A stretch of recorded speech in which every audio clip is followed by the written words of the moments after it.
سلام به دوستای خوب کانال یوتیوب نقاش کوچولو. با یه نقاشی حاشیه دفتر دیگه در خدمتتون هستم. بچه‌ها امروز می‌خوایم با هم یه دونه آفتاب گردون بکشیم. بچه‌ها من سعی می‌کنم نقاشی‌ها ساده باشه که هم زود بتونید نقاشی رو بکشید، همین که حجم کمی از دفترتون رو بگیره که همه بتونن استفاده کنن. یه لبخند خوشگلم داره این آفتاب گردونمون. حالا گلبرگاشو می‌کشیم. سعی می‌کنم گلبرگاش یه اندازه بشه. به این صورت ادامه میدیم تا انتهای گلمون.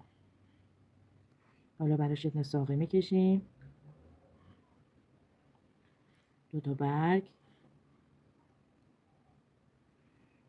برای زیرش هم یه مقدار چمن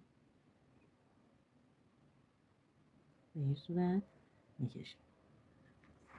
طبق معمول همیشه من رنگ میکنم، رنگ شدهش رو بهتون نشون. خب دوستای خوبم، اینم از رنگ شده کار. امیدوارم دوست داشته باشید. کانالمو سابسکرایب کنید، ویدیو رو لایک کنید، با من همراه باشید با نقاشی‌های ساده بیشتر. فعلا خدا نگهدارتون.